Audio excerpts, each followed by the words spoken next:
दोन्ही दोन्ही मिक्स बोलतो. खासदारांना जास्त हिंदी बोलायची सवय, कारण ते दिल्लीत बोलत असतात आणि चांगली भाषणं करतात. पण इथे आल्यानंतर खरोखर आनंद होत आहे मला, कारण अनेक वर्ष मी ह्या गल्लीमध्ये येत आहे. अनेक वेगवेगळे कार्यक्रम होत असतात, कधी उद्घाटन असतात, कधी काही भूमिपूजन असतात. आणि एक अभिमानाने सांगू शकतो मी की जेव्हापासून अरविंद सावंत साहेब खासदार झाले, पिछले 10 सालों में जो आपने विकास की गंगा यहाँ लाने की कोशिश की है, दक्षिण मुंबई में लाने की कोशिश की है. कई एरियाज ऐसे थे, कई इलाके ऐसे थे मुंबई में और दक्षिण मुंबई में, इसी चुनाव क्षेत्र में, जहां कोई आता नहीं था. कोई जीत के यहां से दिल्ली जाता था, आपके वोट्स लेके, आशीर्वाद लेके आगे जाता था, दिल्ली तक जाता था, लेकिन कोई वापस नहीं आता था.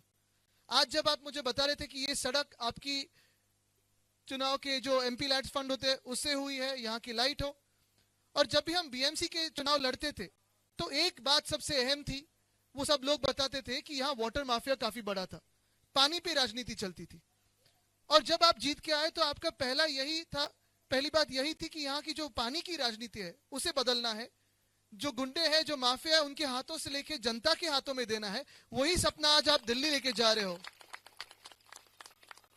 और यही काम इसे आगे लेके जाने के लिए आप जो दिल्ली का सपना देख रहे हो, मुझे पूरा विश्वास है कि गीतानगर की सारी जनता आपके साथ रहेगी. मैं ठीक बोल रहा हूं? साथ रहेंगे की नाही रहेंगे? आंबेडकर नगर आहे, गणेश नगर आहे, गीतानगर आहे आणि संपूर्ण कोलाब्यामध्ये. कारण हा परिसर असा आहे, मुंबईचं याला नाक म्हटलं जातं, मुंबईचं टोक म्हटलं जातं. आणि टोक म्हटल्यानंतर खरोखर जे मी सांगतो ना, अनेक वर्ष म्हणजे मुंबई महानगरपालिका असेल आपली, अनेक म्हणजे इथे खूप काही काही गोष्टी झाल्या, आदर्श वगैरे असं सगळं झालं. जे राजकीय लोकांनी करायचं होतं ते करून झालं, पण जनतेसाठी काय केलं का, आज हा प्रश्न विचारण्यासारखा आहे. मला आज जास्ती बोलायचं नाही, मी आज आपल्या सगळ्यांना भेटायला आलो, आपल्या सगळ्यांचे आशीर्वाद घ्यायला आलो. पण ही लढाई फार मोठी है. ये जो लड़ाई है वो काफी बड़ी है. ऐसे ना सोचिए कि सिर्फ एक उम्मीदवार की लड़ाई है. ये देश की जनता किस और मतदान करेगी, किस तरफ मतदान करेगी, इसके बारे में है. अपना देश, अपने देश के युवा कहां तक जा सकते हैं, युवाओं का भविष्य कितना सुरक्षित है. जो आज आपके हाथ में वोटिंग का अधिकार है वो आपके हाथों में रहेगा कि नहीं रहेगा, इस पे ये चुनाव पूरा आधारित है. आज अगर देश में देखें तो जैसे भाजपा के जो उम्मीदवार है उनकी तरफ से जो काफी सारे स्टेटमेंट्स आ रहे हैं कि हमें 400 पार करवाइए, 400 पार करवाइए. क्यों 400 पार करवाना है इन्हें? तो यही बात है इनके मन में, जो डॉक्टर बाबा साहेब अंबेडकर ने हमें संविधान लिख के दिया है, जिस संविधान में आपके अधिकार है और आपके कर्तव्य भी है, वही संविधान भाजपा बदलना चाहती है. क्या ये आपको मंजूर है? क्या आपको मान्य है?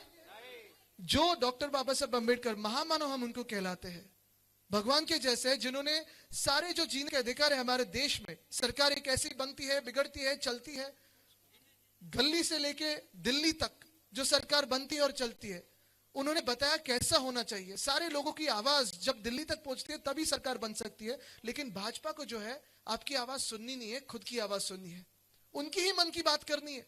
देश के मन के कुछ है वो सुनना नहीं है, देश की दिल की बात सुननी नहीं है. और यही दर्द की बात है कि 10 साल में भी अगर आप आज जो राजनीति करना चाहते हैं, जो भाजपा राजनीति करना चाहती है, 2014 में भी जीत के आए थे, दिल्ली में बहुमत की सरकार बनी थी, 2019 में भी जीत के आए. लेकिन याद कीजिए 2014 में जो हमें वादे दिए थे, जो वचन दिए थे, कौन से वचन थे? हर एक अकाउंट में, हर एक के बैंक अकाउंट में 15 लाख रुपए आएंगे. कहा था ना? आए किसी के अकाउंट में? आए तो हाथ ऊपर कीजिए, हाथ दिखाइए मुझे, किसी के आए? नहीं आए. फिर कहा था महंगाई कम करेंगे. बराबर है? महंगाई बढ़ी है कि कम हुई है? बढ़ी है. 2014 में गैस की कीमत क्या थी? 400. अभी क्या हो गया? 400 पार. अभी कितनी है गैस की? पेट्रोल की कीमत क्या थी 2014 में? किती होती? आता किती झाली आहे? आणि डिझेल? मग महागाई कमी झाली आहे की वाढलेली आहे? जे आपल्याला स्वप्न दाखवली होती, विकसित भारत, विकसित भारत, त्यावेळी पण सांगितलं होतं. नोटबंदी आली. नोटबंदी जो हुई, हमें कहा गया था कि काला धन निकल जाएगा हमारे देश से. काला धन का तो पता नहीं, लेकिन सारा धन जो है वो भाजपा के अकाउंट में गया है, क्योंकि उन्होंने जो इलेक्टोरल बॉन्ड का स्कैम किया, इलेक्टोरल बॉन्ड का स्कैम जो किया, चंदा दो धंधा लो, चंदा दो धंधा लो। मुझे नहीं लगता कि आज हमारे देश में जिस सपनों पे बात 14 में की गई थी, 19 में की गई थी, उसकी बात भी हो रही है।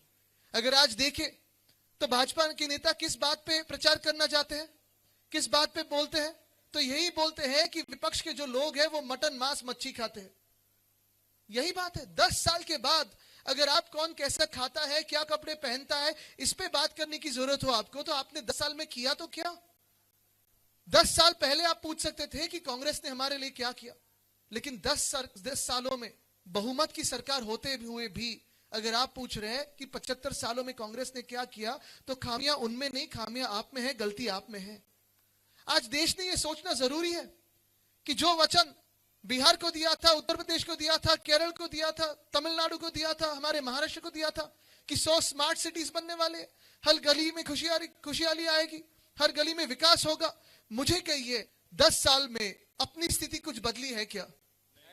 जो बदल आए हैं, जैसे ये सड़क सुधरी हो या कोई बिजली आए हो, तो आज जो सांसद साहब है आपके सामने, अरविंद सावंत जी, हेनी केलेले हे सगळे बदल आहेत, हेनी केलेली सुधार आहेत।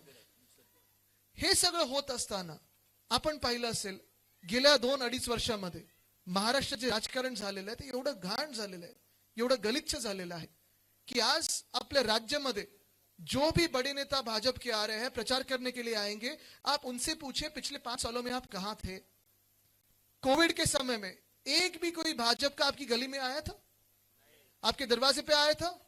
हॉस्पिटल की जब जरूरत थी, जब ऑक्सीजन की जरूरत थी, तो भाजपा से कोई आया था कि उद्धव बाळासाहेब ठाकरे ये नाम आपके घरों में आया था? कौन आया था? यही बात है। 2019 से 2022 तक जो सरकार थी, जो हमारी महाविकास आघाड़ी की सरकार थी, शिवसेना, उद्धव बाळासाहेब ठाकरे, राष्ट्रवादी कांग्रेस और जो हमारे सारे दोस्त हैं, वो सब जब सरकार चला रहे थे, कोविड जैसे एक भयानक संकट हमारे दुनिया पे आया था। और उसी कोविड के दौरान दुनिया भर में जो प्रशंसा हुई वो मुंबई मॉडल की हुई थी, क्योंकि आप सभी ने सहयोग किया था। और जो उद्धव साहब कहते थे कि मास्क लगाइए, डॉक्टर को दिखाइए, कभी हॉस्पिटल जाइए, कभी घर पे बैठे, हम सब ने मिलकर इस मुंबई को बचाया। ये मुंबई है। जब यहां निसर्ग जो एक सायक्लोन आया था, आपको याद होगा, निसर्ग वादळ जेव्हा आलं होतं, टोकटे आलं होतं, इथे पण होतं ना, इथे आपल्याला आठवत असेल, टोकटे आलं होतं, निसर्ग आलं होतं, नुकसान महाराष्ट्रात पण झालं होतं, पण 1000 कोटी केंद्र सरकारने महाराष्ट्राला नाही तर गुजरातला दिले होते। नुकसान गुजरातचं पण झालं होतं, महाराष्ट्राचं पण झालं होतं। द्या गुजरातला तुम्ही 10,000 कोटी द्या, पण 5,000 कोटी तर महाराष्ट्राला द्या। आणि मुद्दा हाच येतो की आपण राज्य म्हणून, महाराष्ट्र म्हणून ह्या देशाचे भाग आहोत की नाही। आज जेव्हा आपण पाहतो आपलं राजकारण जे गलिच्छ होत चाललंय, आपके यहाँ के जो विधायक है, जो अध्यक्ष बनके अभी आज सब जगह हुकूमत चला रहे हैं, विधानसभा के अध्यक्ष करके कहलाते, मुझे कहिए कोविड के दौरान वो दिखे थे यहाँ? कौन से बंगले पे थे? जो विधायक है, जो आज विधानसभा के अध्यक्ष है, वो तो मुझे सुनने में आता है 1 महीना 1.5 महीना तो अलीबाग में थे, चलो उसमें भी नहीं जाना चाहता, लेकिन जो आज ट्राइब्यूनल करके उन्होंने निर्णय दिया, निकाल दिया, हमारे खिलाफ दिया, वो सिर्फ हमारे खिलाफ नहीं था, संविधान के खिलाफ था, डॉक्टर बाबा साहेब आंबेडकर के खिलाफ था। ऐसे आदमी को आप कभी चुन सकते हो? ऐसे आदमी को कभी चुन सकते हो? नहीं चुन सकते। और यही बात मैं कहना चाहता हूं, और आखिरी बात जो आपसे पूछना चाहता हूं वो यही है, आज हमारे मुंबई से हमने तो सारे जो अपने उम्मीदवार हैं, अरविंद सावंत जी यहां से है, दक्षिण मुंबई से है, फिर संजय दीना पाटिल जी ईशान्य मुंबई से है, उत्तर पश्चिम से अमोल कीर्तिकर जी है, दक्षिण मध्य से अनिल देसाई जी है। हम सब जो लड़ रहे हैं वो इसीलिए लड़ रहे हैं ताकि आपका आवाज, आपकी आवाज दिल्ली तक पहुंचे, संसद भवन तक पहुंचे। लेकिन मुंबई उत्तर से जो भाजपा के सांसद बनने जा रहे हैं या उनके उम्मीदवार है, सांसद तो बनेंगे ही नहीं, मुंबई उनको चुन नहीं सकती। लेकिन जो पीयूष गोयल साहब है, 10 साल से केंद्र की सरकार में मंत्री थे, कभी रेल मंत्री थे, कभी अर्थ मंत्री थे। मुझे आप कहिए, कभी भी 10 सालों में उन्होंने मुंबई के लिए आवाज उठाई है? आपने उनकी मुंबई की आवाज सुनी है? नहीं सुनी है। लेकिन उन्होंने जो आज कहा है वो भयानक है। 2 हफ्तों पहले उन्होंने एक इंटरव्यू दिया और इस इंटरव्यू में कहा कि मेरा सपना, यानी उनका सपना, पीयूष गोयल साहब का सपना यह है कि मुंबई को स्लम फ्री करे। क्या करे? Slum free. जो अपनी स्लम फ्री की पॉलिसी है, जो शिवसेना उद्धव बाळासाहेब ठाकरे यानी अरविंद सावंत साहब की जो स्लम फ्री की पॉलिसी है, जो उनका सपना है, वो यही है, जहां झोपड़ा हो वही अपना घर मिले, यही है उनकी पॉलिसी। लेकिन भाजपा का सपना पता है क्या है? पीयूष गोयल साहब का सपना पता है क्या है? सारी जो मुंबई की झोपड़ियां हैं उसे लेके वसई विरार में जो सॉल्ट पैन है, मीठा घर है, उधर लाके छोड़ दे। जाएंगे आप? जाएंगे आप? जा सकते हो आप? इस मुंबई को, हमारे जो यहाँ मजदूर है उनको छोड़ के वसई विरार लेके जा सकते हैं आप? आपकी जो नौकरियां गली गली में है उसे छोड़ के वसई विरार जा सकते हो? अगर वसई विरार नहीं जाना हो तो भाजपा को सपनों में भी चुन के मत दीजिए, क्योंकि उनका पहला सपना है कि मुंबई को खत्म करे। और मुंबई को खत्म कैसा करना है? तो मुंबई का जो अर्थचक्र है वो तोड़ देना है। मुंबई की जो ताकत है, जो आप सारे लोग हो, जो हर दिन मेहनत करते हो, काम करते हो, मुंबई के लिए काम करते हो, हमारे देश हित के में काम करते हो, विकसित भारत के लिए काम करते हो, उनको मुंबई से हिला दो, ताकि यहां कोई मजदूर ना रहे, ना काम करने वाला रहे, ना मेहनत करने वाला रहे। सारे के सारे लोग वसई विरार हो, वडाला हो, उधर लेके छोड़ दिए जाए। ये सपना उनका भाजपा का है। क्या उनको आप चुनोगे? नहीं चुनोगे। और इसलिए अगर आपको आगे लेके जाना है, देश को नहीं तो सिर्फ गली को भी नहीं, लेकिन आप खुद को, हम अगर साथ में आए तो गली क्या, देश को भी आगे ले सकते हैं, दिल्ली तक जा सकते हैं। लेकिन आपको चुन के देना होगा अरविंद जी को। तैयार हो आप? तैयार हो आप? इनको चुनने के लिए एक ही बटन दबाना पड़ेगा आपको। कुठे गेली थी मशाल? ये जो मशाल है, ये जो मशाल है, इस पे आपको दबाना होगा।